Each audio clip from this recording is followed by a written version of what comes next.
I would like to begin today by acknowledging the traditional owners of the land. I invite you to join me in paying our respect to our elders past and present. May we learn from and leverage the wisdom of our Indigenous peoples to love and protect our earth.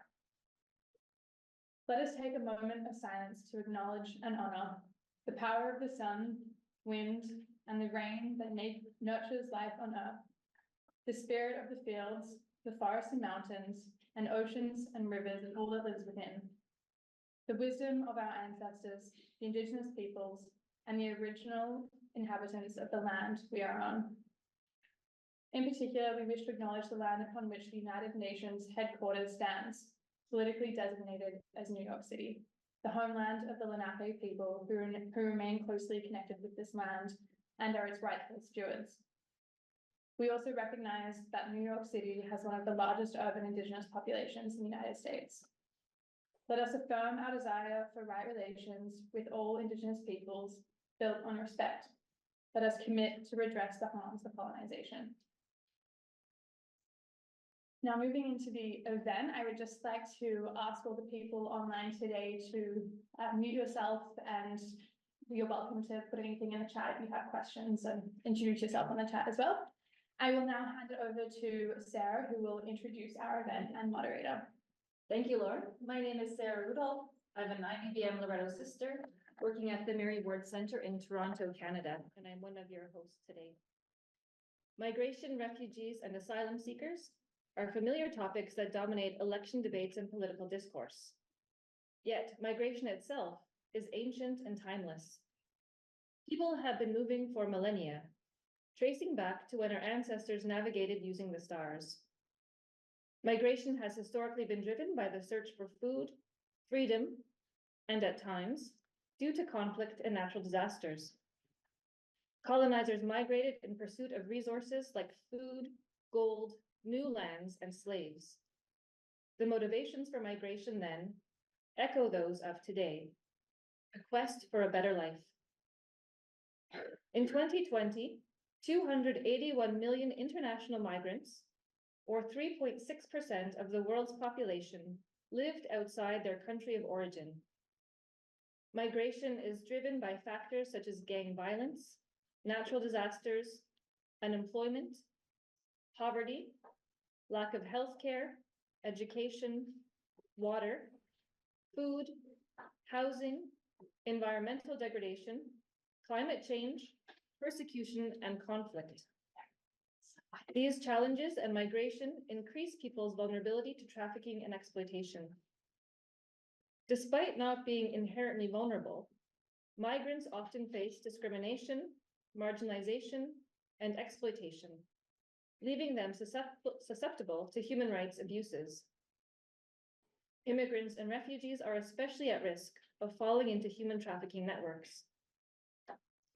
But we are here today to have a conversation on the interconnections between poverty, SDG 1, hunger, SDG 2, climate change, SDG 13, migration, and human trafficking.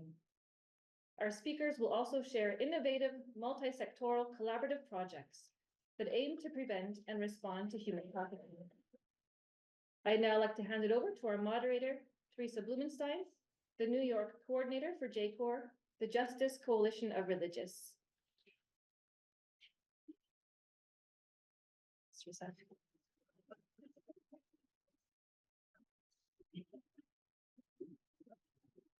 So hello and welcome to all of you once again. I have the pleasure of facilitating our time together today. And we have 5 excellent speakers to hear from. And so I will have the privilege of introducing each one to you and facilitating our transitions from one great input to the next. So we will hear first from the wonderful woman to my right here, Sister Franca Edet Oqua, who is a daughter of charity of St. Vincent de Paul, and she serves as the main representative for the United Nations of her congregation in Geneva. Her main focus is advocating for the inclusion of voices of people who experience the horrific impacts of poverty in our global conversation. So Sister Franca, you have the floor. Thank you. Thank you, Teresa, and thank you, everybody, for the opportunity given this afternoon for me to share a bit of experience of the works of the Daughters of Charity with persons who are being trafficked into different parts of the world. I start my conversation with a short reflection, critical reflection on how it has been with regards to migration, development, and poverty around the world. A life subjected to poverty, hunger, and inequality has contributed greatly to extreme side effects of underdevelopment. The United Nations Sustainable Development Goals address each one of those calamities as separate but interrelated. Nevertheless, all three conditions are considered to be tragic, unnecessary, and most importantly, avoidable. You may agree with me that the concept of intersection, which covers not only poverty, hunger, or migration, extends itself to include climate change, trafficking in human persons, inequality, and sociocultural behaviors, some of which pushes the boundaries of ignorance to a deliberate act of human exploitation that represents an utter disregard for the fundamental human rights of persons. The argument is that poverty, hunger, and inequality persists because global society does not find them morally troubling enough to ensure their complete eradication. As a result, many nations do not directly implement policies specifically targeting the cause of these issues. Rather, policy makers tend to address them, notably by emphasizing economic growth and democratic transparency. Human trafficking is a form of modern slavery, which has developed at levels that go beyond what we have known previously. In 2010, there were an estimated 27 million slaves in the world. This figure represents double the number of all slaves who were forced to migrate from Africa to America or Europe in previous century. In 2019, produced by international organization, put the number of people deprived of freedom at over 45 million worldwide, with strong growth between 2010 and 2019. The profit of modern slavery in the world, according to the same source, exceeds $150 billion. Subject to this human insensitivity to their fellow human, President Joe Biden described human trafficking as an affront to the fundamental values that everyone is created equal and has the inalienable rights to the liberty and pursuit of happiness. He also confirms that human trafficking erodes the community, It weakens the rule of law and undermines the national security. It is important to bear in mind that when we celebrate the past history of the abolition of slavery and colonialism, we cannot be too triumphant about it, as the world has all over again been inundated with a modern form of slavery, as illustrated in venture of human trafficking, organ trafficking, cheap child labor, and sales of children. This calls for an urgent need to make a concrete commitment to the liberation of modern slaves and to the abolition of all contemporary forms of trafficking.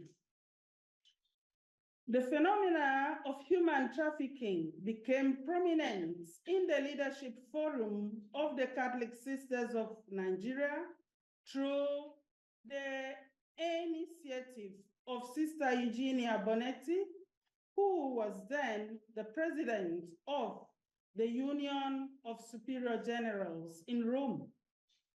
She challenged the Conference of the Catholic Sisters in Nigeria about the number of Nigerian girls and women who were found in the streets of Rome and other cities of Italy and were engaged in commercial sex work.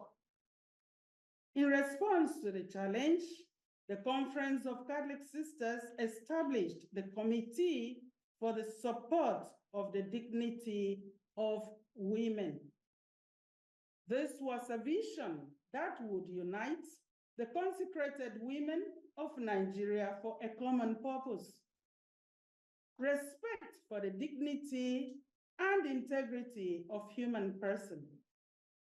Consequently, the Nigerian Conference of Women Religious in 1999 commenced their involvement to tackle human trafficking.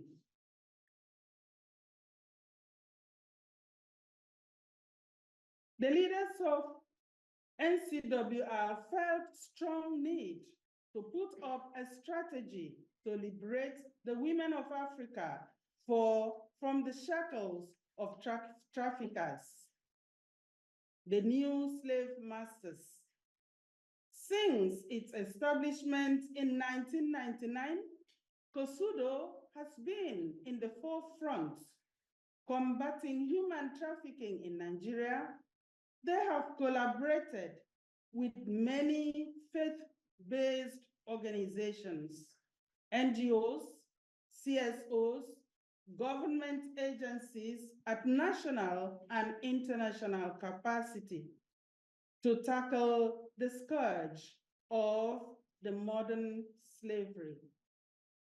They have continued to do this through prevention, rescue of the victims, and campaigning against human trafficking in any institutes and around the country as much as possible. They have partners with government officials, international organizations, and other interested groups to find financial support to give the help needed to assist women and girls, and indeed boys too, who have been trafficked. When they are released, they find shelter for them, they try to rehabilitate them, they try to lead them back and reunite them with their families. Sometimes the process doesn't go so easily. But today, Nigerian Conference of Women Religious are recognized for their work, and the Daughters of Charity of St. Vincent de Paul play a very important part in the running of the shelters, because these shelters are taken run by different congregations within a given period of time. So during this period, in the past 6 years, it has been the Daughters of Charity of St. Vincent de Paul. Thank you for listening.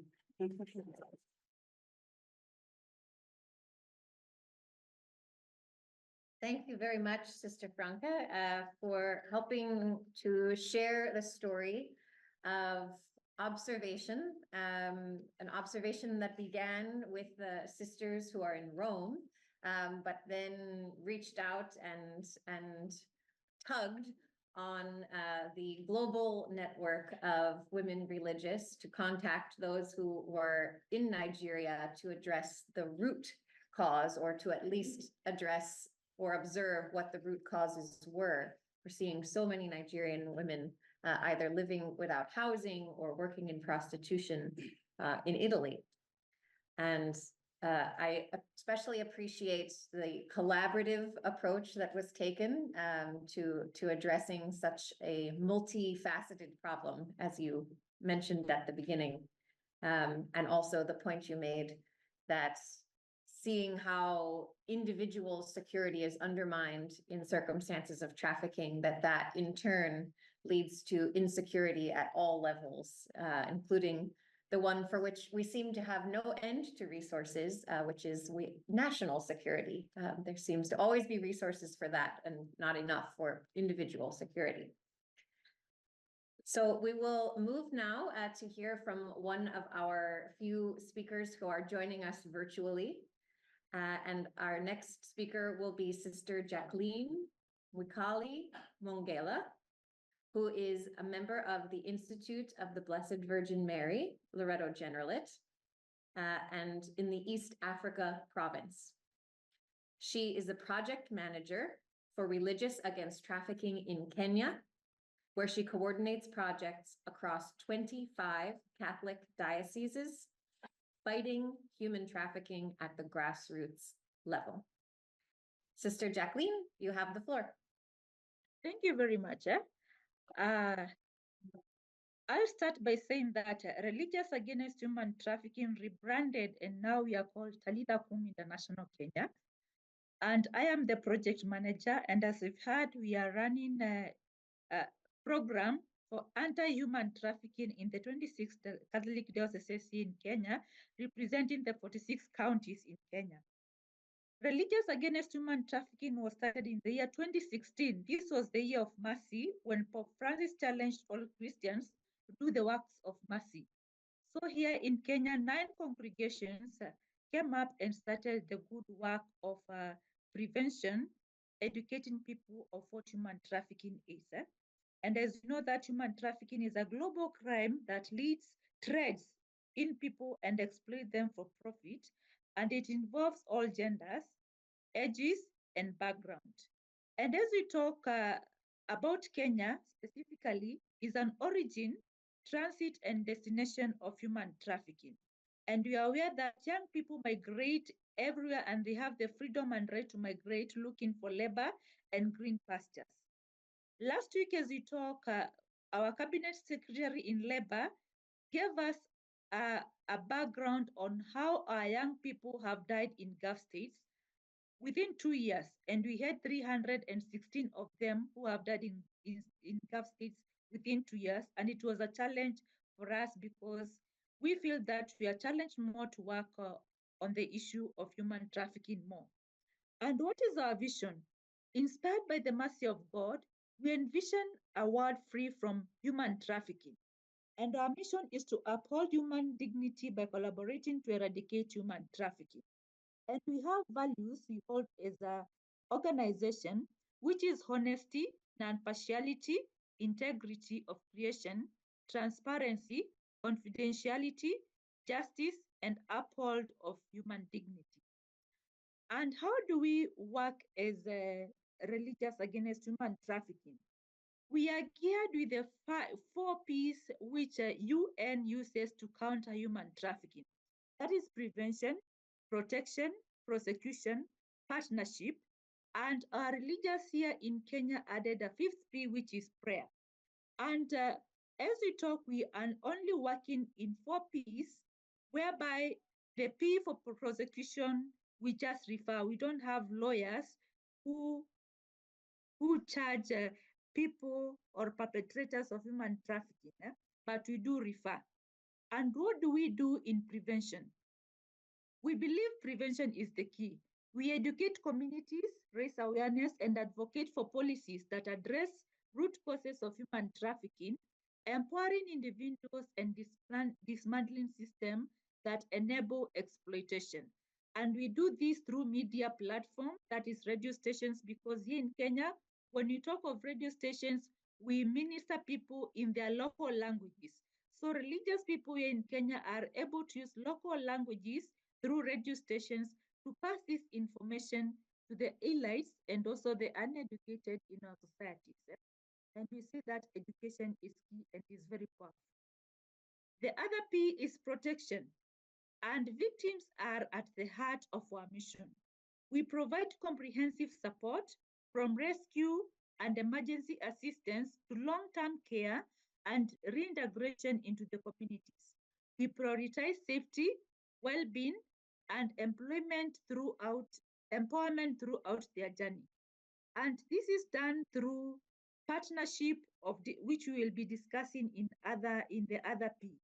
But here in Kenya, we have identified a referral system whereby any victim from Gulf states is able to be rescued and repatriated and reintegrated back here in Kenya. And as we talk, we have rescued more than 140 people. These are survivors of human trafficking for the past 2 years. Then we have partnership.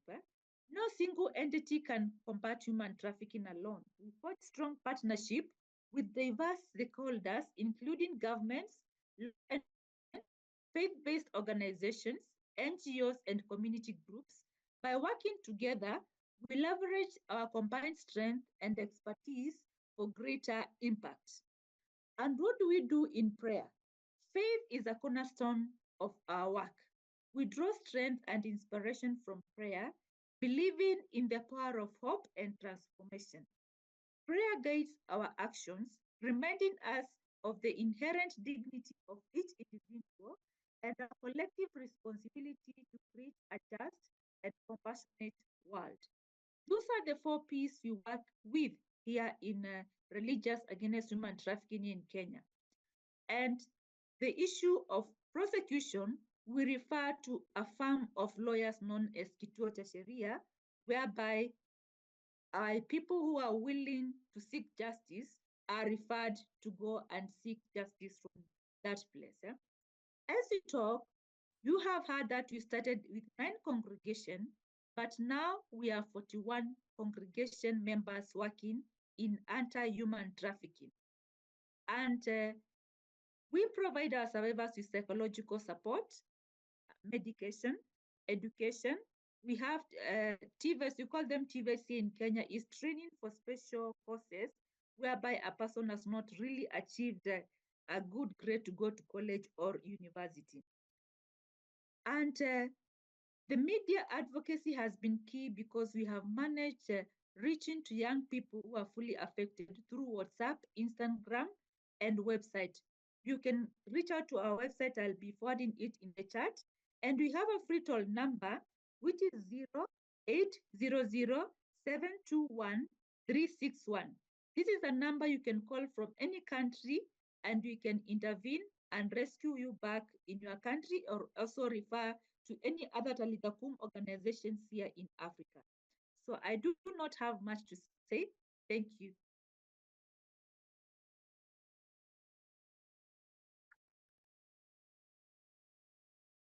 Thank you, Sister Jackline. And if you could not hear it because I was slow to unmute, you got some nice applause here in the room to appreciate your contribution. And you have given us a nice way to think of your work and to organize it in our minds with the elements of prevention, protection, partnership, prayer, which is your own, special take on it as a faith-based, a group of faith-based communities.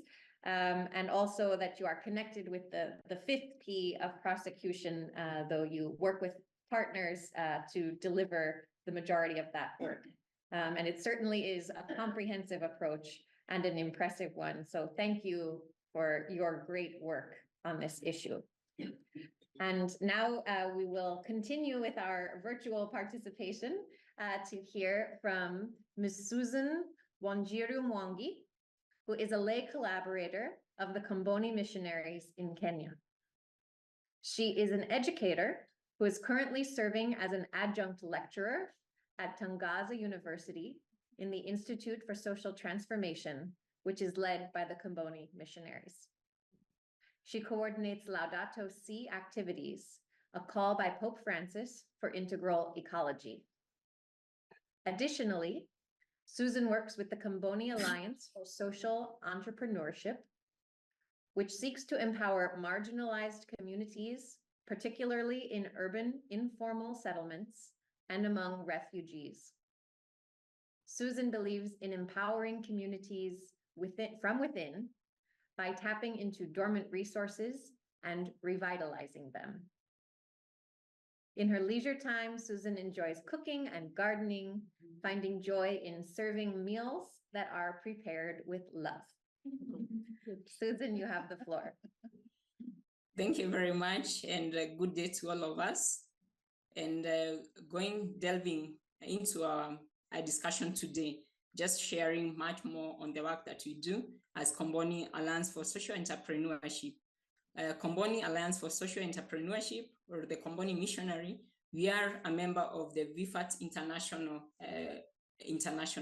and part of what we are doing is working with the refugees. So largely, we focus on our main focus is on transforming communities to become more sustainable and even much more resilient.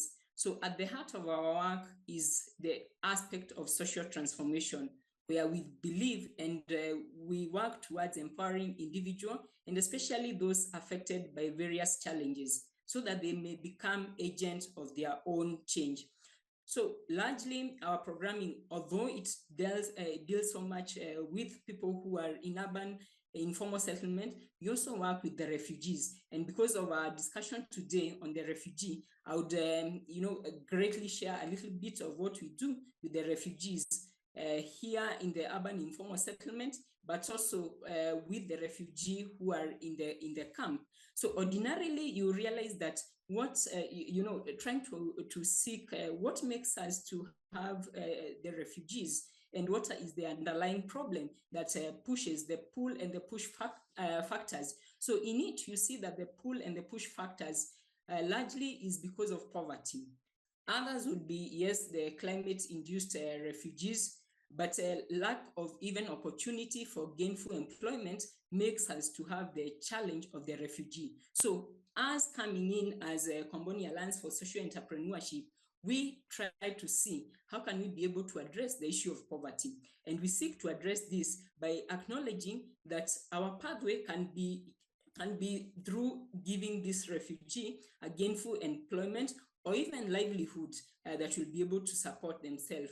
So for us, social entrepreneurship becomes a key enabler, enabling them to have businesses that sustain themselves. And out of that, then they can be able to address their other challenges. Because you see, there is a great interrelationship between all these factors that out of poverty, then we'll have them being pushed to seek for opportunities elsewhere. So if we are able to look at which are these underlying factors, then that becomes a great pathway to address all these challenges. So in our programming, we have identified 3 gaps. One is a lack of knowledge on social entrepreneurship. The other one is socioeconomic gap, and also employment and education opportunity. So what we do to address all these, one is through capacity building. How do we do our capacity building? We identify the refugees who have potential to be able to engage in employment. First, they have to have a business idea, but if you do not have a business idea, then do you have a micro enterprise that you can be supported with? What we have also realized is that many, in terms of the gap that we have said, they may lack entrepreneurial education. So we come in to offer this capacity building. Ordinarily, we have training that we run for 12 weeks. And out of these 12 weeks, then they'll be given different training that are building their capacity in social entrepreneurship, right from mindset change. How are you able to identify a social problem? How are you able to look at the finances, because managing finances also becomes a challenge, giving them financial literacy. But also at the end of all this training, how do we connect them with opportunity, especially for funding? Sometimes we may support them with a very small seed capital so that they can be able to start off their businesses. And out of this, then we have realized that, or what our emphasis is that they have something to offer. Okay, the refugees have a lot to offer, and therefore it is always good to strengthen this capacity and always give them opportunity and connect them to opportunity. Besides those who have a business idea, there are others who may be requiring opportunity for studies. So how do we connect them with opportunities for studies, be it from scholarship that are available in our own institution as Comboni, in our own institution, not institution, but our collaborator, who are the Institute for Social Transformation. How can we connect them to engage or to get to do some studies with the Institute for Social Transformation, which is largely run by the Comboni Missionaries. So those are the pathways that we empower the refugees. We try to address them, underlying causes, but also connect them to various opportunity. And I would say, we have had successful stories, and we have realized that when we empower these, especially the young refugees, then there is so much that they can contribute to. Currently, those that have undergone the social entrepreneurship training with the Tangaza University, we have seen them starting their own enterprises and empowering others even to start their other businesses, or even support them in their education. So I would say, as a pathway, social entrepreneurship for us would be seen as one of the key enablers when you're talking about challenges related to the refugees, challenges related to those communities that are in the margins. I think I'll stop there for now. Thank you.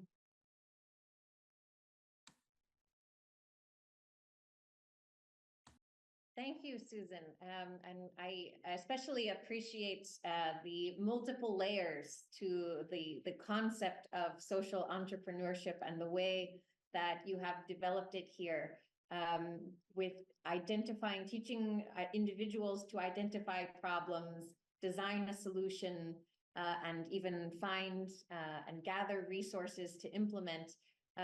It is transformative, as you said, not only for that individual who is the entrepreneur, but that the goal of the entrepreneurship is to be transformative to their community.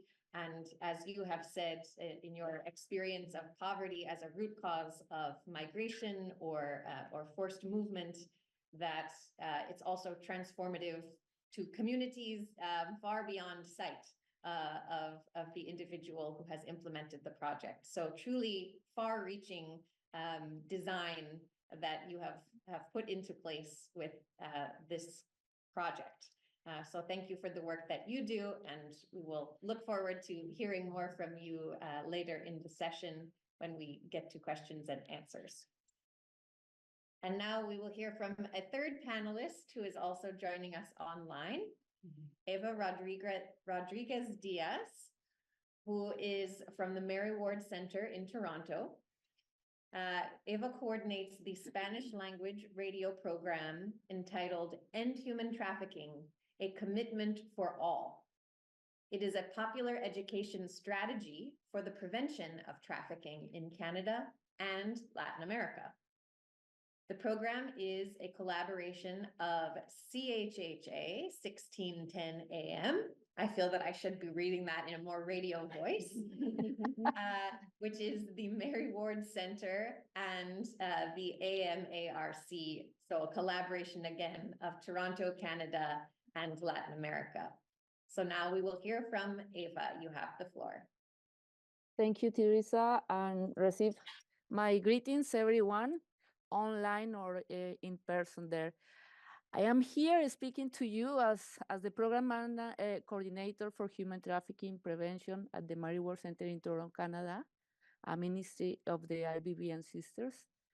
I speak also as Latin American belonging to a large group of migrant refugees, asylum seekers, and as a woman, a migrant worker, and a human rights defender and justice seeker.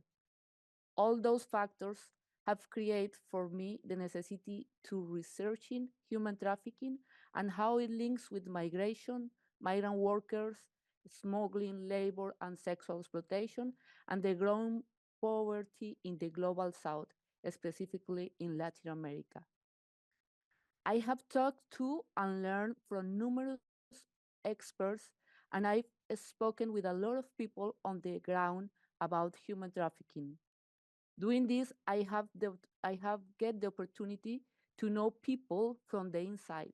You can imagine the number of open mouths I have seen every time I mention human trafficking in Canada, and that human trafficking is not only sex trafficking, that it also involves other modalities such as labor exploitation, and that this modality is perhaps the most significant expression of human trafficking in rich countries. People here think this is a problem happening far away in poor countries. We all need to understand that human trafficking is a global issue. It uses human beings as a facility and occurs in all countries worldwide. It has various modalities that change according to the social, economical, and cultural context. Because my Spanish language, I started receiving phone calls, messages, and emails asking for information and counseling within and outside Canada. People talked about their and others' situations. They experienced deception caused by false work proposals, and others are victims of abuse by exploitative employers. And there are people in Latin America considering moving to work in Canada. Although the government of Canada has official websites and posts all the information on how to migrate and about job positions in different sectors, looking for foreign workers, a more significant number of websites post false information. People read daily posts offering positions in Canada that claim to provide unbelievable salaries. All these situations combined push people to make wrong decisions. There are histories from those who use illegal pathways to migrate, induced by smugglers operating across borders, exposing their lives and integrity to all kinds of dangers, including losing their lives or disappearing.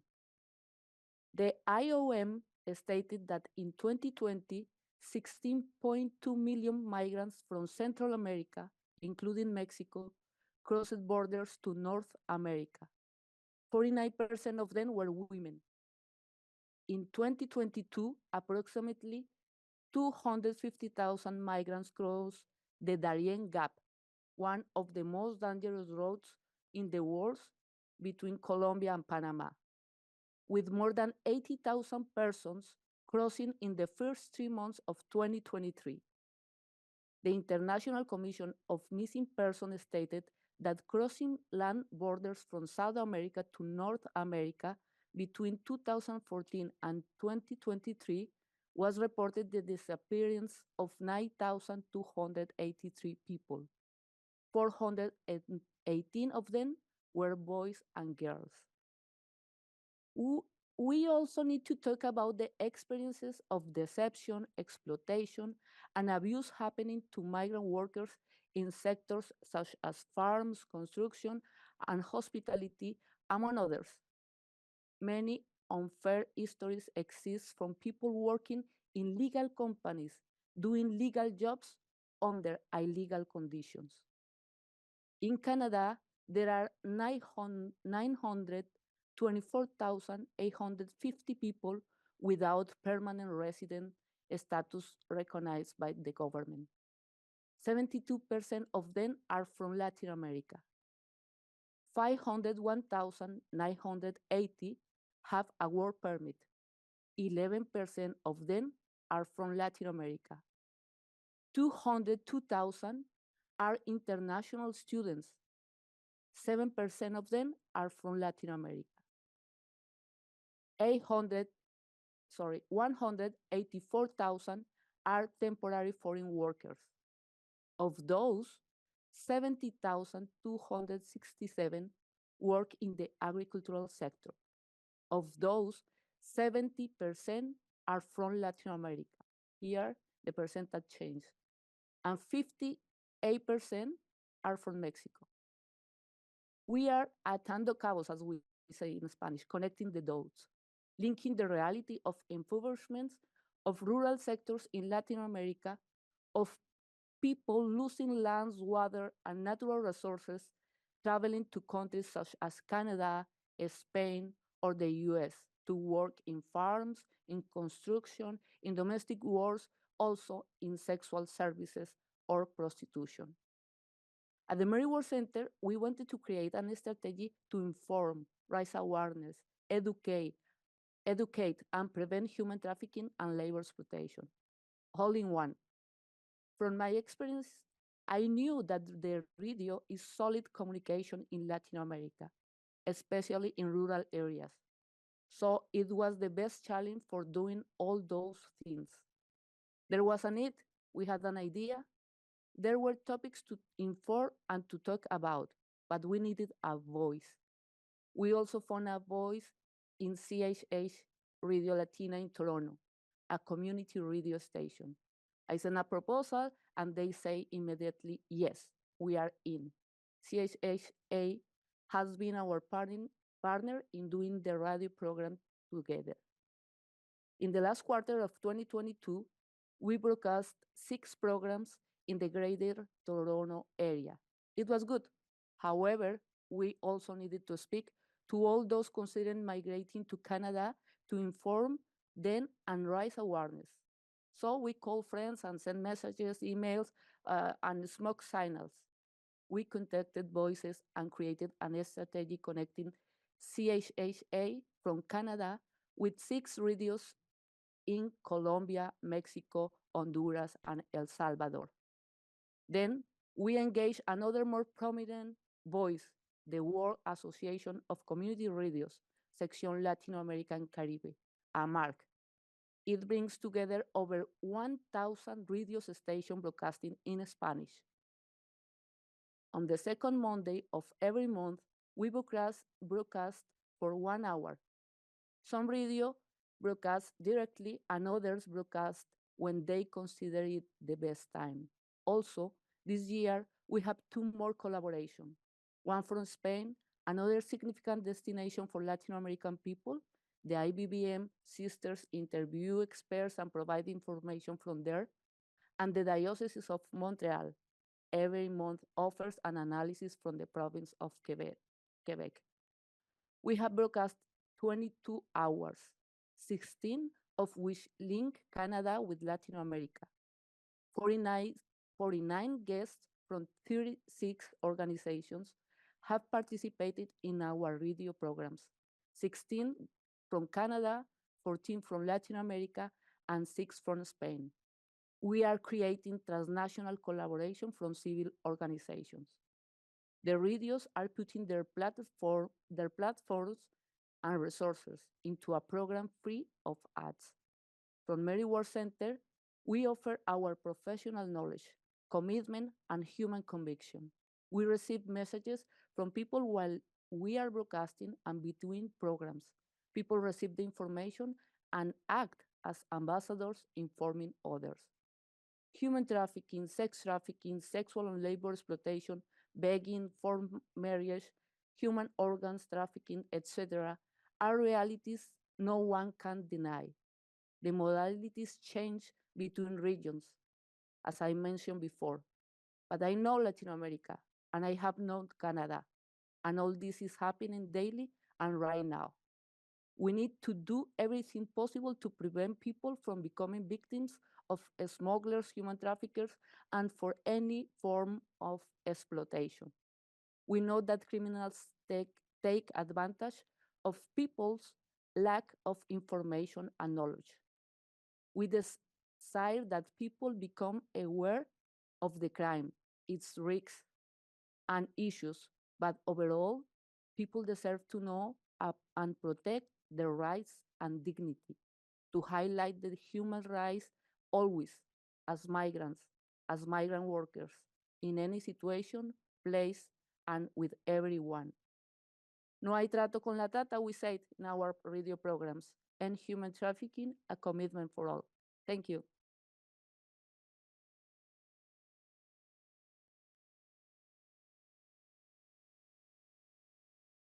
Thank you very much, Eva. And you have reminded us that one of the strengths of the phenomenon of trafficking and why it persists in so many situations, and as you said, in every country in the world, is because it usually happens in darkness. It happens quietly in ways that are not understood or not observed by most people. And certainly the work that you are doing as a partnership of many radio stations is helping to shine a light where that darkness is, to bring it out into the open so that we can understand.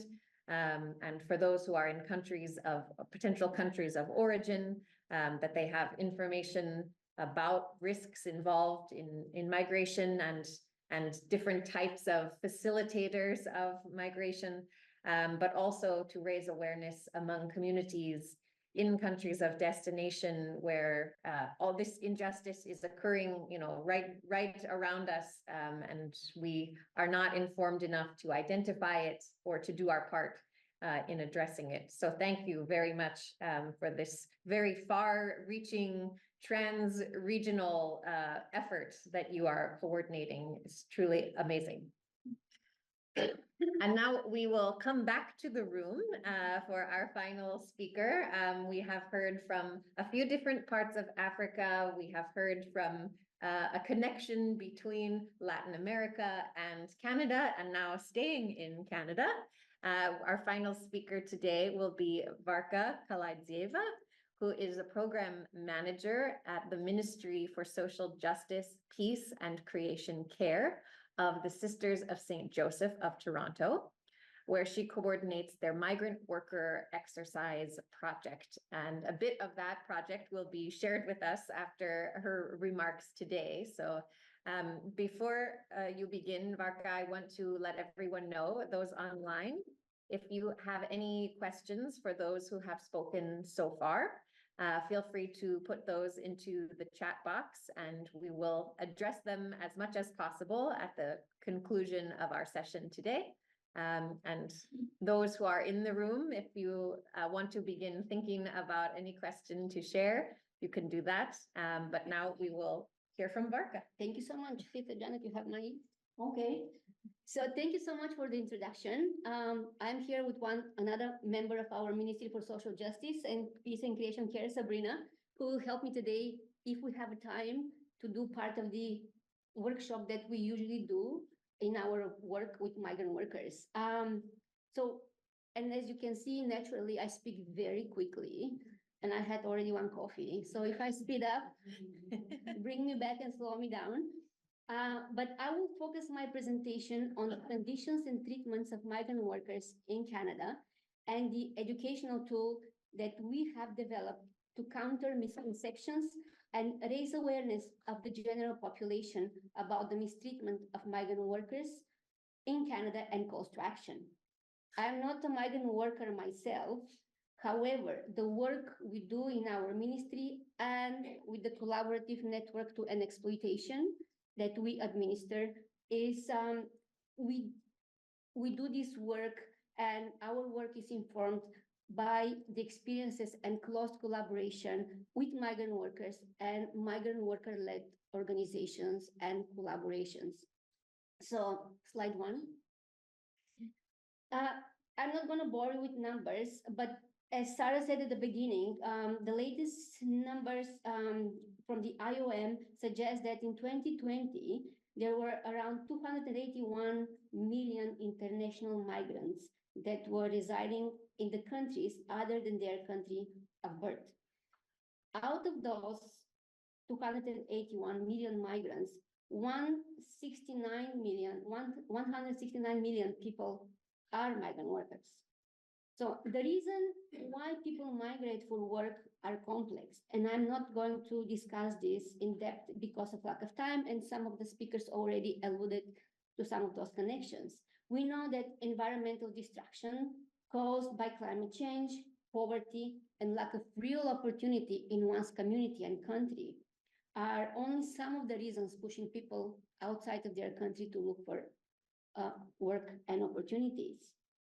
But contrary to the complexity involved in the decision-making process to migrate for work, the main rhetoric in the countries of destination, such as Canada, revolves around choice and gratitude. So migrant workers choose to come to Canada, and they are expected to be grateful for the opportunity to support financially their families.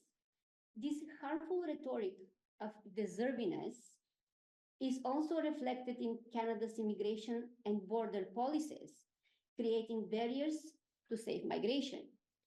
As a consequence, most of want-to-be migrants do not leave their countries of origin, and those who do, as Eva already said, they resort increasingly to unsafe migration routes using smugglers and human traffickers. Next slide.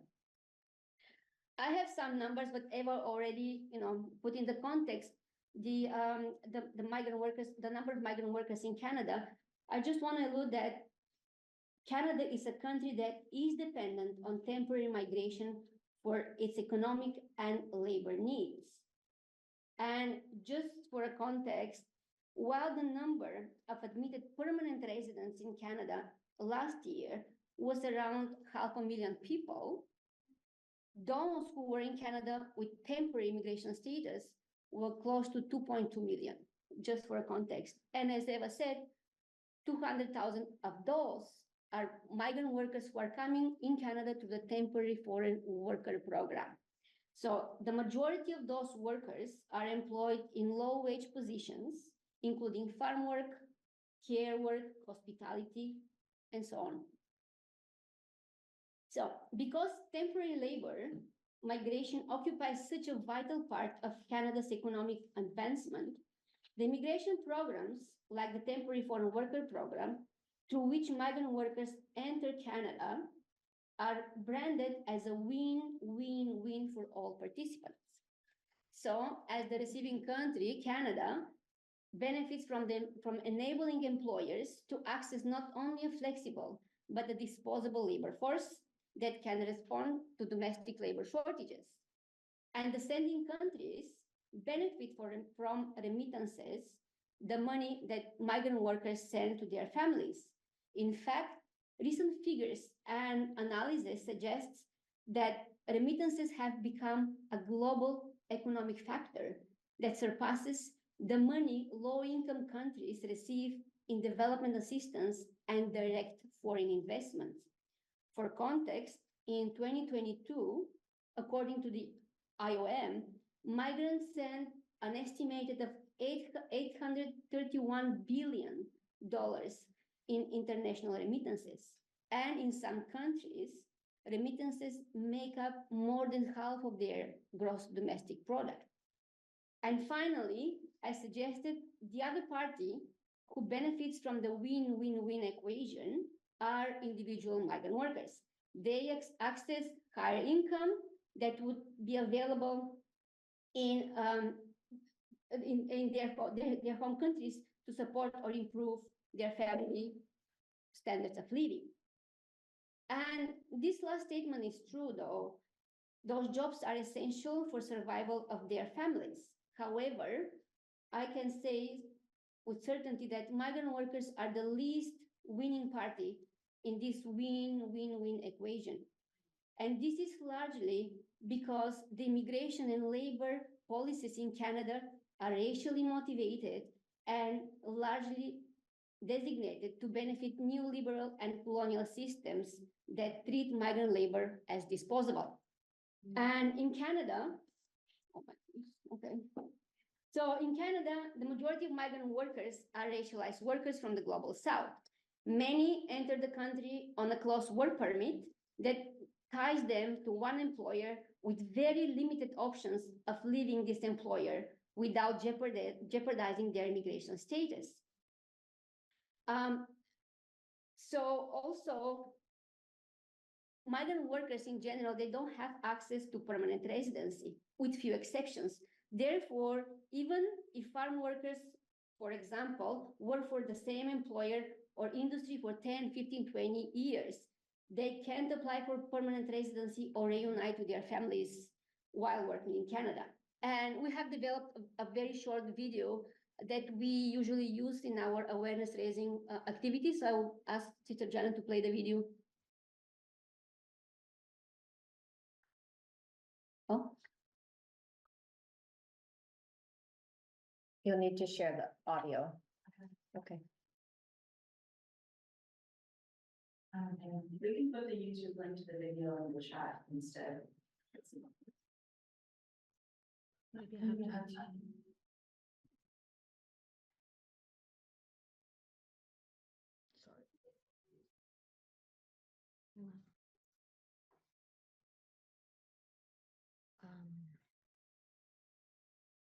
Sorry, I have my, it's because I have my phone.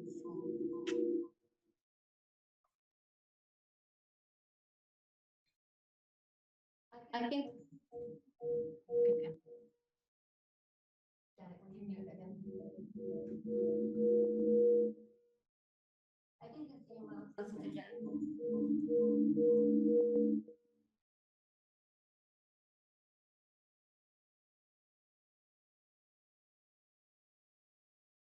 Video that shows some of the stages of exploitation that migrant workers experience in Canada. So moved by those experiences and urged by the need to amplify advocacy efforts to address policy shortcomings, the Collaborative Network to End Exploitation developed the migrant worker exercise. So it's a public educational tool that aims to address misinformation about migrant workers and provoke advocacy action for policy change. The migrant worker exercise is an interactive workshop in which all participants step into the shoes of migrant workers.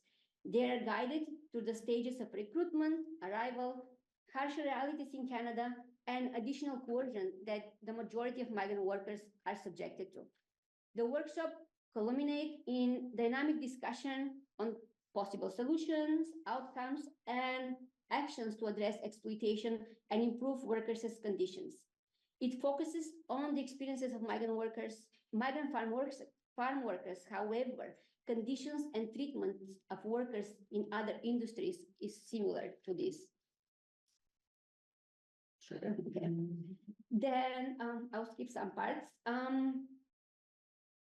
Very quickly though, the migrant workers also helps connect the dots between the climate change, poverty, and economic instabilities in the countries of origin. Conditions pushing migrants to leave their families and communities. It also highlights the role Canada is playing in creating some of those conditions through aggressive free trade agreements, weapon trade, and extensive support of Canadian mining companies committing grave human rights violations and devastating local communities and landscape. Just to finish with the migrant worker exercise, I want to kind of emphasize that the migrant worker exercise was developed in consultation with migrant workers through focus groups and consultation with migrant workers advocacy groups. Final point, and I'll finish. I would like to discuss some of the aspects of the human trafficking discourse that are causing harm to migrant workers and others, including survivors of all kinds of trafficking and exploitation. Under the current rhetoric, human trafficking is considered a terrible crime, which it is, but crime of a single trafficker on an organized crime network. And the solution that is proposed in most cases is to rescue the victim and to put trafficker behind bars, which is, people who commit crime, they need to pay in some ways. But this rhetoric prevents us from understanding and addressing the structural causes that facilitate exploitation and human trafficking. In the case of Canada, the single victim-villain rhetoric prevents us from understanding the complicity of successive governments in creating conditions for the exploitation and dehumanizing of migrant workers. Policies such as closed work permit or other immigration policies, making it easier for migrants to fall out of status and become undocumented, lack of access to permanent resident status, and lack of robust labor protection are the reasons why trafficking and exploitation thrive in Canada. And to finalize, last point, despite all odds stuck against them, migrant workers in Canada and globally are organizing to fight back and demand fair treatment. They are not passive actors letting their fates be decided by others. Despite the risks, workers are participating in documentaries, in movies. They share their commitment and determination for change with local communities. They write books as well. And I brought one book by my very close friend, Gabriel Aladwa. He's many things, but he's ex-migrant worker.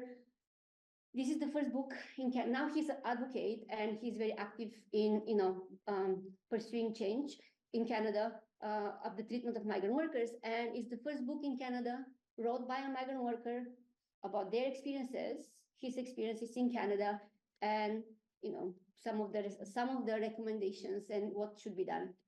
So I'm living here. Okay. Thank you so much.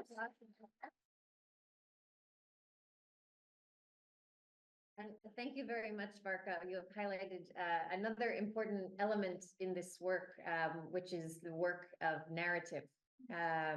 You mentioned a few important elements that you have experienced as being central to the narrative about migration and trafficking in Canada, involving elements of choice, different understandings of to the degree to which migration was really a choice and not a necessity.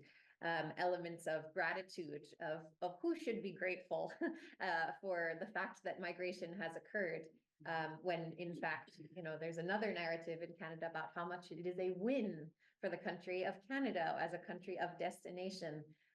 But also we see benefits, of course, to countries of origin. You mentioned the tremendous figure of how much larger remittances from individual migrants are than both foreign direct investment and foreign aid combined, which is an amazing figure, $831 billion in a year. And the other piece of that being, in all of the winning that is happening, that the conditions of so many labor laws and migration related laws and programs allow in this country that in Canada and so many countries, that the migrants themselves and people who are the ones who are vulnerable to trafficking are often, if they're winning at all, they are winning the least in this equation. And so your work to help spread that narrative is so essential to creating a populace that can create more just policy. So thank you for that great work. And now we will proceed to have a little experience of some of the migrant worker exercise. So you will get to see it in action. Thank you so much. I don't know people online if they can see us or maybe not, but usually what we do with the migrant worker exercise, as I said, it's a role play.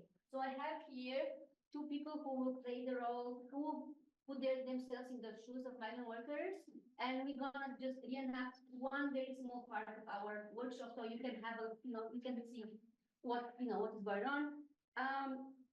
Usually the workshop begins in the country of origin, where people get recruited, and then, they pass through the recruitment process, then they pass the Canadian border, and then they, are welcome in the farm, then in the farm, they experience all kinds of exploitation, and at the end, they're, asking the questions, okay, now we are here, we experience this exploitation, what we're going to do. So this is just a little bit context, so we kind of very shortly modified our exercise. So those are the two migrant workers, they're gonna read who they are, Okay. and we're gonna start. Okay, so my name is Antoinette Smith. I am a 29-year-old single mother from Jamaica, and I have 2 young children. My youngest, Jamie, is a newborn, and my older son, Arnold, is 14. Their father is no longer involved in their lives. I'm a survivor of domestic violence. I completed my high school education, but I never worked because I was raising my children. Now I'm leaving my abusive partner, and I'm determined to support my children, but I couldn't find any decent work in Jamaica. I was told by a friend that there were great opportunities to work in Canada for a season, and I would eventually be able to bring my children there as well.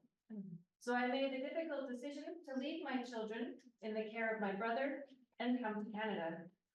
And I hope if I work hard, I'm going to be able to send enough money to my brother for food, diapers, and clothing for both of my children, and school supplies for Arnold in his new school. I borrowed a lot of money from my family and friends to bribe the Minister of Labor agent, who is responsible for the applications, and to pay for other expenses related to the immigration program. My name is Juan Reyes Salazar. I'm 34 years of age, father from Mexico. My wife, Anita, 32, had an autoimmune disorder with periodic flare-ups that keep her from working full-time and require expensive medication. I have 4 children, Juan, 4, Hernan, 7, Lola, 9. I live with Anita's parents. As a teenager, I dreamed of becoming a professional painter. I was even accepted into art school, but as a family could not afford the fees, forcing me to take a very different path. I met Anita while working as a server at a local restaurant. We were married soon after and moved with her family to help with their farm. Because of the Canada, United States and Mexico agreement, ex-NAFTA, the family farm exists on the margins and makes enough only for basic necessities, nothing more. I am an artist who dreams of giving my children more than I have. I want them to follow their dreams, free from the shackles of poverty and living hand to mouth. I want my wife to be able to quit her job and focus on her health and family. I am determined to do better for my family. I have loaned a portion of the farmland to a private lender with a 30% interest fee to pay for recruitment and other fees. Okay. Welcome to the farm. I'm so happy that you arrived safely, and I want to welcome you all here at the farm. We treat everyone like family. My name is Carlos. I am the supervisor of this farm, which belongs to Mr. Adams and his family, who have been farming here from 1920, when his great-grandparents immigrated to Canada. So I'm from Mexico, but I worked my butt off to become supervisor here. And if you right, used to? If you work hard like me, maybe you can become supervisors as well. Are you ready to work? I am, yes, Okay, there we go. yes. So here we are at the field. Everyone grab it's a great orchard. Everyone grab your harvesting tools. Here you go. And here you go. And please, it's your heart. Please be careful with this very precious cargo of our fruit over here. And what you are going to do is you are going to, with your harvesting tool, you're going to come and find the produce on the fields very gently with your tools.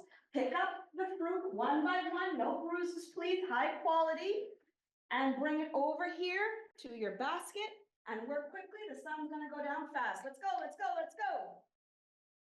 We're gonna weigh the produce once it's there. Please remember that you're gonna get paid per weight piece.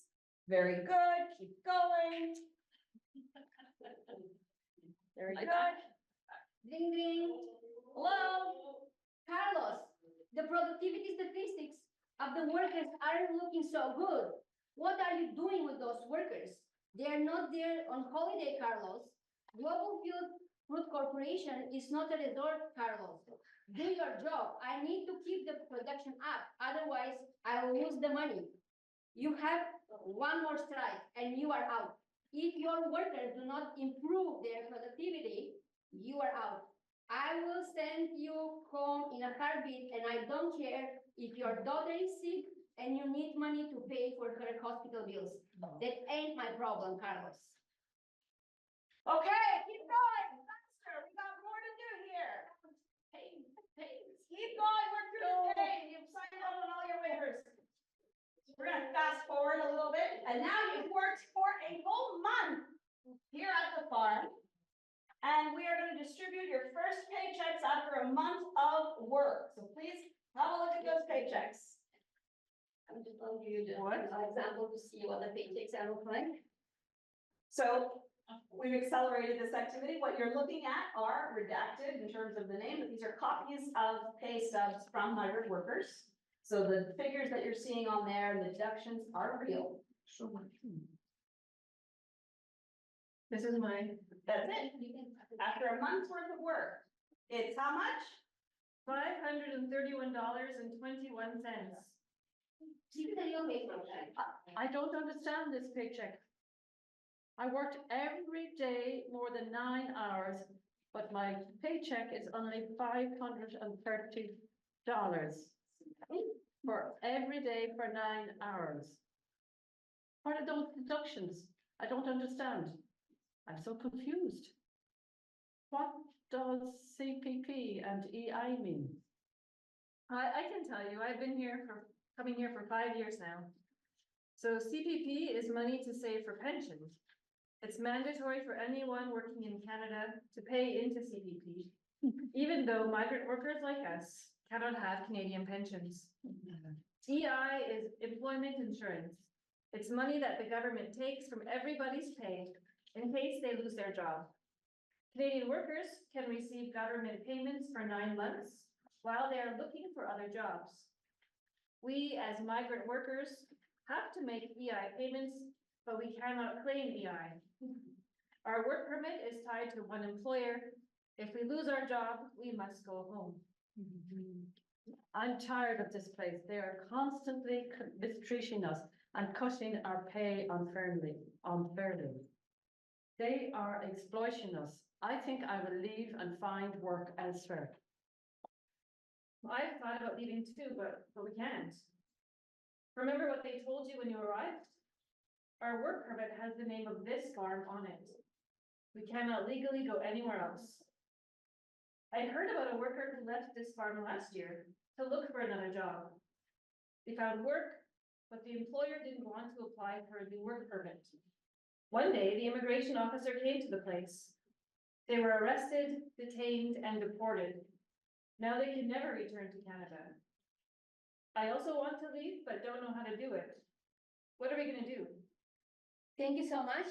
So this is the point where the real workshop, like the role play kind of finishes, and then we have quite a robust discussion with the participants around some of the records that are some of the ways people can identify their situation, and I'm not sure the online people have. And then finally, the participants have to make a final decision what they want to do. They want to stay in Canada and work for the same farm. They want to go home, or they have to leave the farm and go and work without papers elsewhere. So and this is, and just because we have to shorten the exercise, is just to say that despite the gloom and doom, like that you heard, migrant workers are resourceful people, right? People are organizing and people are, communicating, so they're supporting each other. What we need to do is to advocate for policy change around the tight work permits, around the permanent residency, And I know that in the United States, policies are similar, like in Canada. So I think a global advocacy and global push for those policy changes will make a real difference. Thank you very much. That's it. Thank you.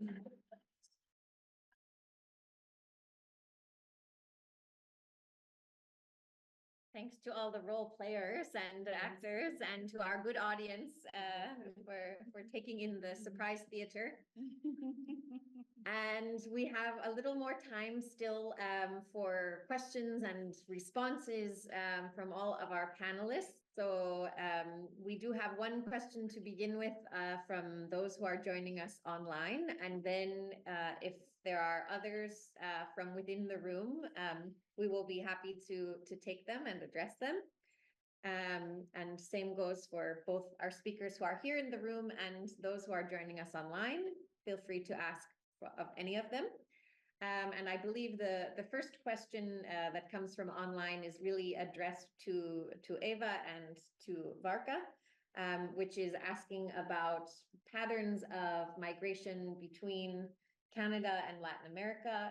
The question is about kind of the role of governments, organizations, and any other actors in the United States if a significant part of the migration between Canada and Latin America goes through the United States. So essentially, what is the role of entities in the United States in this migration pattern?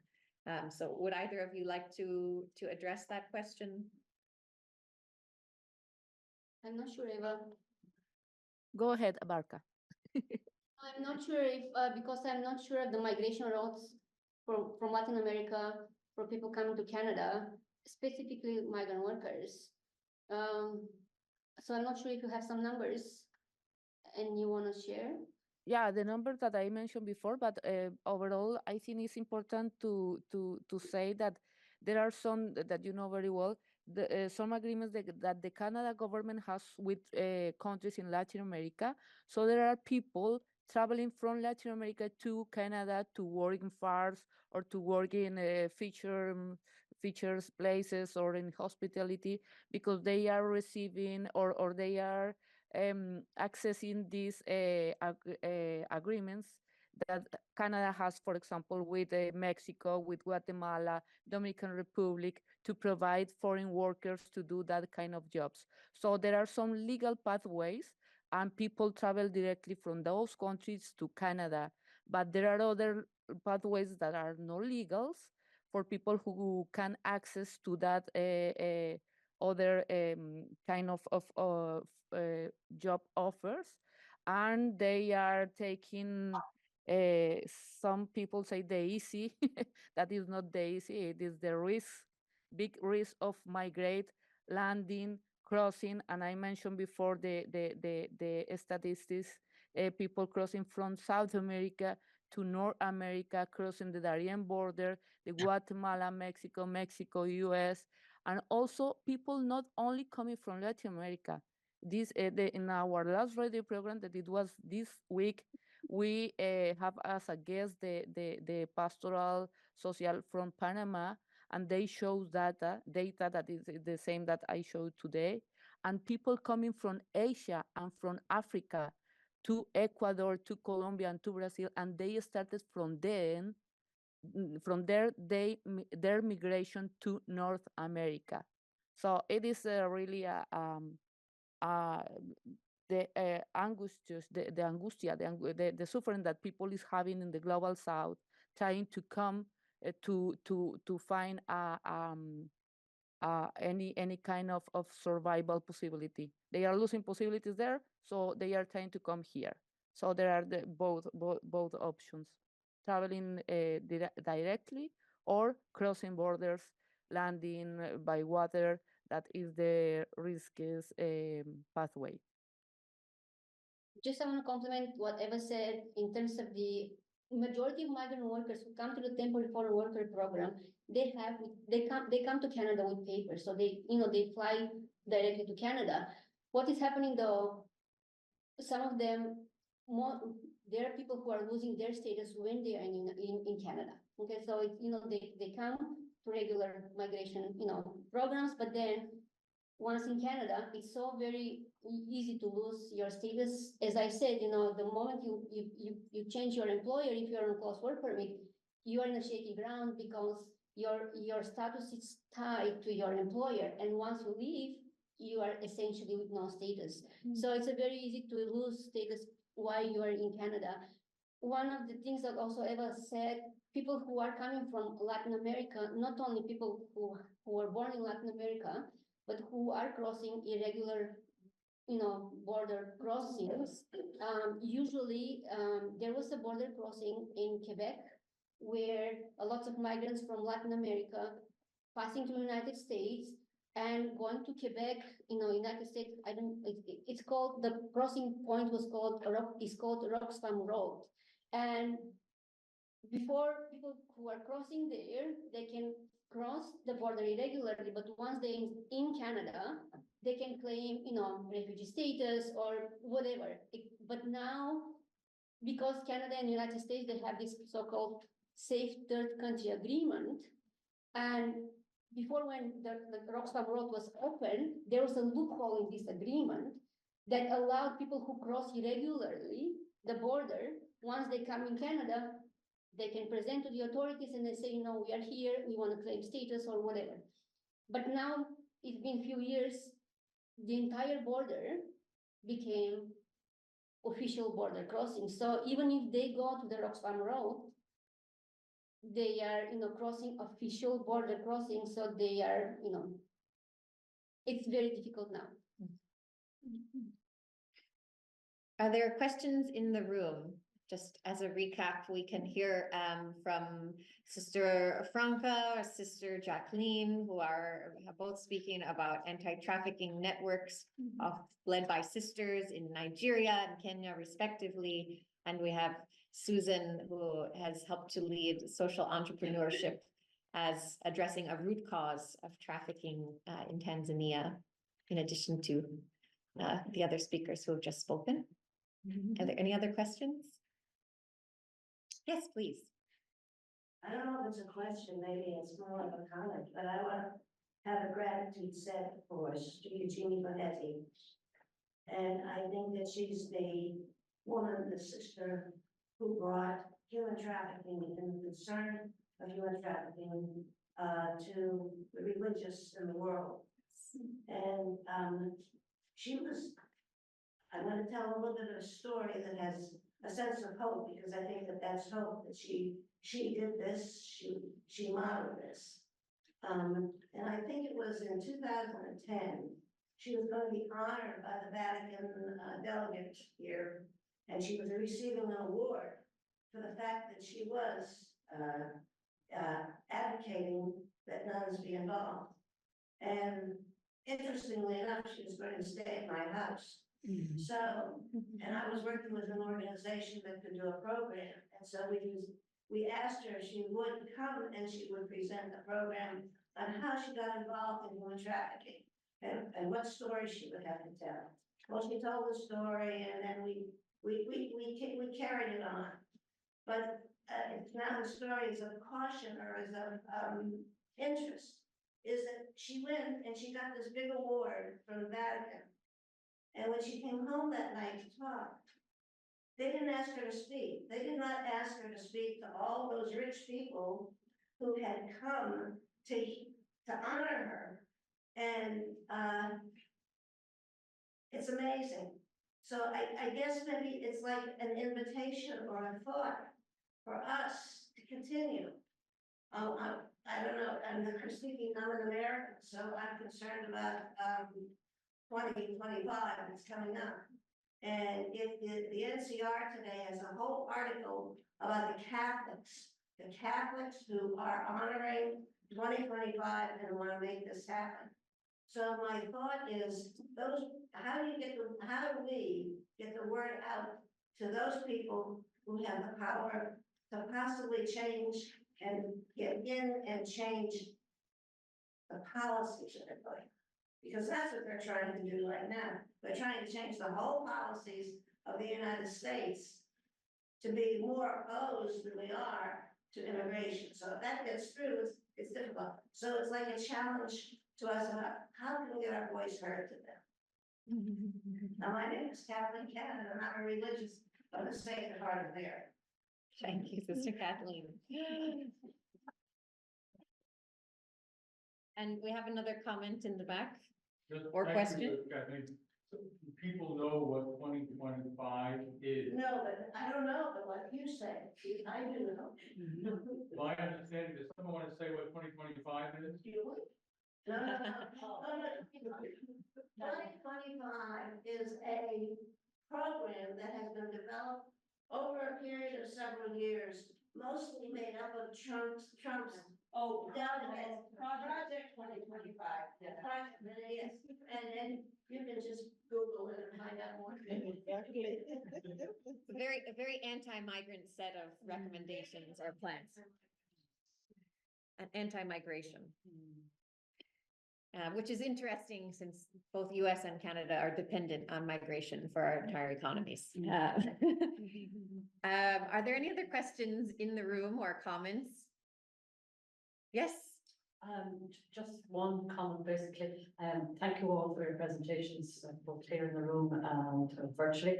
I just wonder, with participation, etc., shine the light, etc., your experience with the governments, you know, and where that is moving to, be it in Canada, Nigeria, or the other speakers. If you had a wish list, how could you move that forward with the governments? And what would be your first step? Maybe we could hear from each. Okay. For me, in the Nigerian situation, I would think that it is one of the situations that government has become very, very proactive.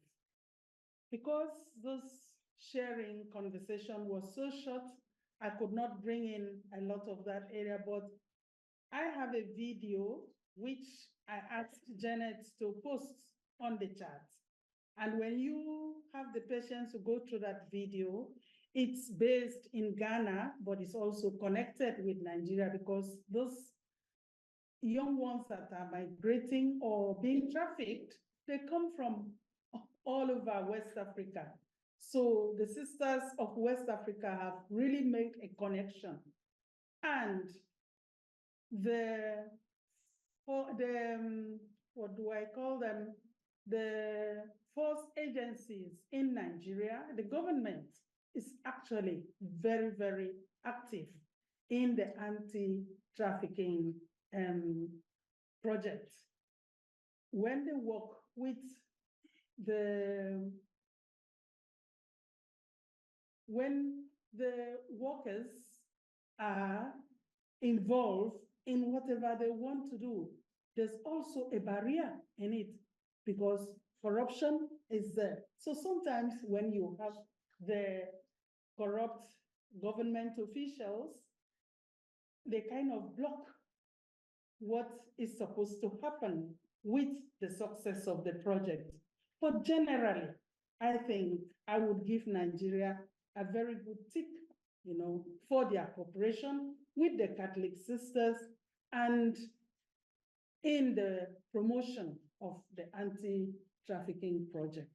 So for me, Nigeria is doing well in that area, but it doesn't say that anti-trafficking has stopped because it's going down at the background, but they are struggling, you know, in high waters to try to cope with the challenges. Thank you. And maybe we could go next to Jackline. Okay. With the situation in Kenya, I can say is dynamic. The government talks about the issues of anti-human trafficking, but it is accelerating day by day. Last year, we signed a bilateral agreement with Gulf states, and it worked because most of the young people stopped coming back in Kenya in office. So what I can see is that after the push from the civil societies is when you can see them acting. But there's the impact and the importance of religious people working in hand with the government because it gives them a push. And you know, the field of human trafficking, we can't leave it to the government. we also can't work alone. So it is something which you can say that is partnership. It gives us power. The other thing is this, when you look the issue of human trafficking, we don't have local people who deal with this work of human trafficking. We have big people also in the government who are facilitating this thing, if I look it in a good perspective, because it's not easy to arrest a perpetrator of human trafficking. Once you get a person, within 24 hours, they are out of bail, and the person, you are just stranded on what to do. Sometimes you receive threats because of interfering with people's businesses, because that is a lucrative business going on in Kenya. So I can say that the issue of human trafficking is a bit concerned with security issues, and government is playing a role, but we need to challenge it more to work more better. That's what I can say on my side. Yeah. Thank you, Jackline. Yeah, just to add something else, sorry. When you look at this situation of human trafficking, most of young people here in Kenya are trafficked because of lack of employment and poverty, as Susan was talking about. And who is the person who can address this issue is the government of Kenya. And as we talk our young people in Kenya, I know you can hear it all over the world. We are calling them Gen Zs, have come out in uproar because of lack of money. They are not employed and they are suffering. And that is a fueling factor for human trafficking. Thank you. Thank you, Sister Jackline. And Susan, would you like to respond from your experience in Tanzania?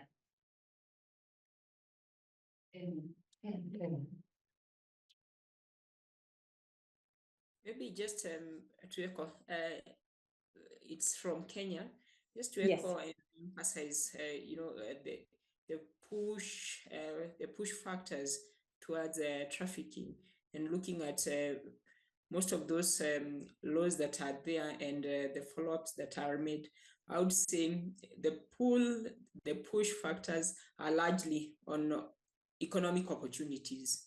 Okay, what is what seem to be compelling many young people to want to, or to be enticed to those opportunity, and they fall prey are lack of employment, like we have said, those interlinkages, but also lack also of awareness even from the families that they could this could sometimes lead to exploitation. So as much as we are saying the government has a role to play, we're also saying even at the family level, at the community level, there is need even to make people become aware on all these preys and all these traps that are likely to be there.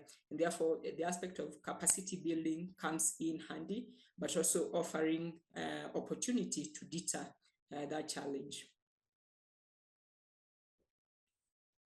Thank you, Susan. Eva? Yes, this is a really hard question. However, as Mary Ward Center, we have tried to do a collaborative work with other networks working here in Canada, sending some message proposals, advocating for some change with the government.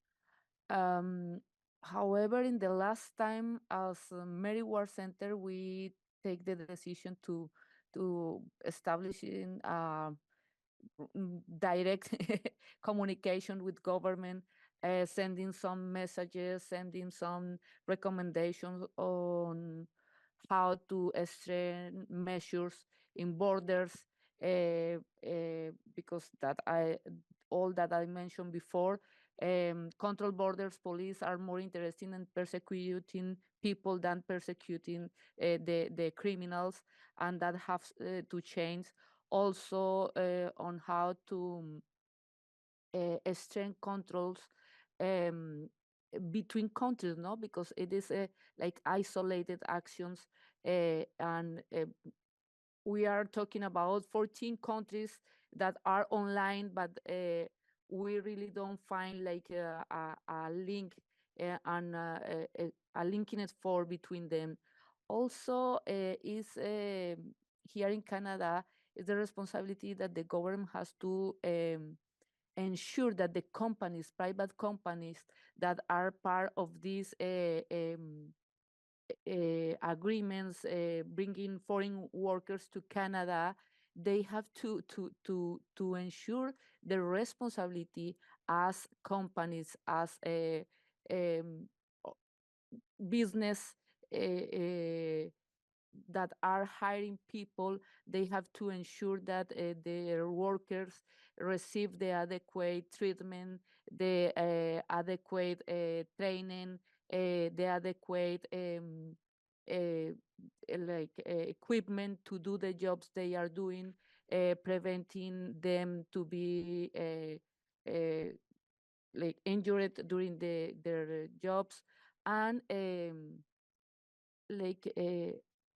hire people in legal conditions. I mentioned before, we are finding people here that is working for legal companies, doing legal jobs, but under illegal conditions.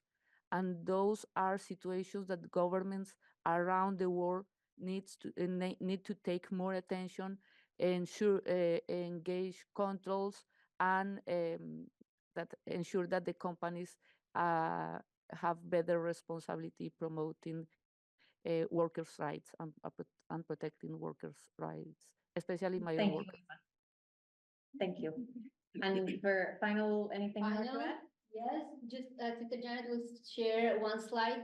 What I want to say that, first of all, thank you, Eva, and Mary Ward Center is also part of the collaborative network on exploitation. But our wish list as a collaborative network with our government is huge.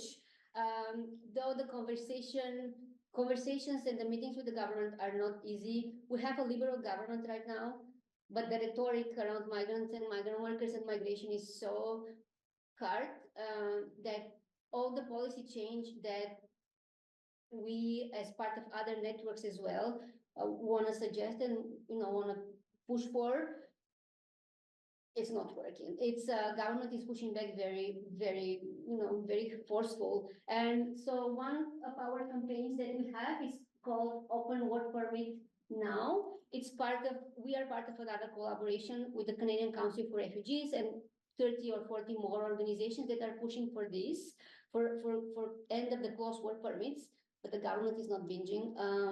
They're talking now about sectoral permits, which is not close to open work permits. The other campaign that is going on is called Status for All and the Regularization Campaign. So this campaign is part of the Migrant Rights Network, and for the longest time, the Migrant Rights Network is pushing for a regularization of non-status migrants in Canada.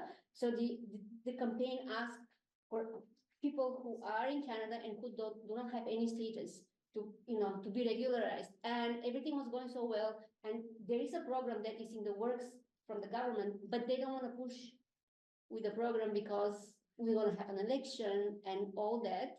And, all those illegal migrants will be regularized in Canada. So it's a very difficult conversation to have with the government. Very final point, Sister Janet, maybe the next. Those of you who are interested for more information around migrant workers and the SDGs, last year, Canada has the VNR, and we, in collaboration with Mary Ward Center and other Sisters of St. Joseph in Canada, we kind of worked on this report on the SDGs, and we focused on migrant workers and youth in Canada. So that's that. Great. So no matter what region we are in, we heard themes of actions we can take should address root causes of forced migration or vulnerable migration, to address the lack of legal pathways that create conditions that make trafficking more likely, addressing unjust labor policies that create opportunity for exploitation of migrants, and holding both governments and corporations accountable for the ways in which they are violating rights.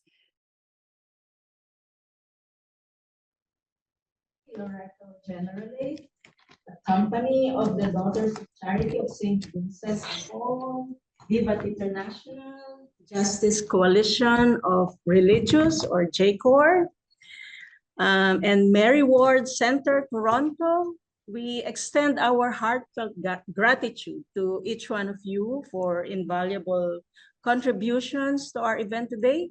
To our distinguished speakers, Sister Franca and Varka, who are here in the room with us, and Sister Jackline, Susan, and Eva on Zoom.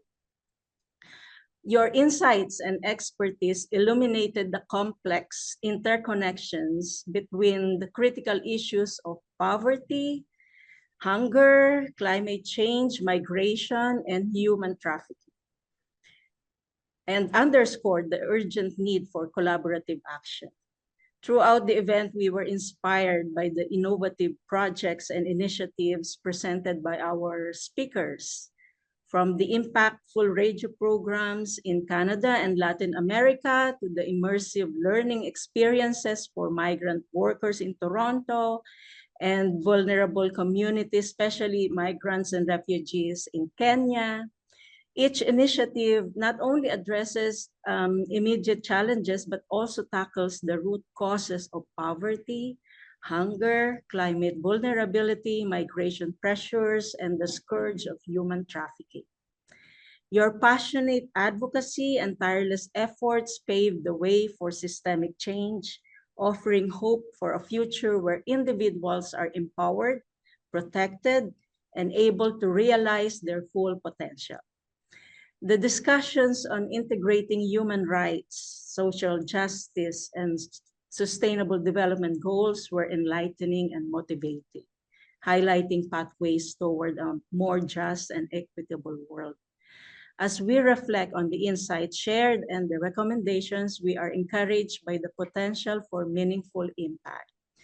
Through continued collaboration across sectors and borders, we can advocate for policies that uphold human dignity, safeguard vulnerable populations, and address structural inequalities perpetuating these interconnected challenges. To our good moderator, Teresa Blumenstein, who made a good synthesis of all the presentations, my co-organizers, Janet, Sarah, Michelle, Lauren, and all our participants here, the actors in the theater, our participants here and on Zoom.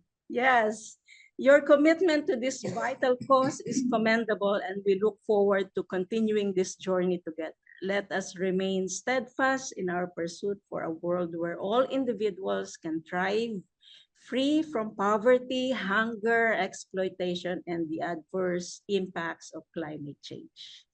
Once again, thank you.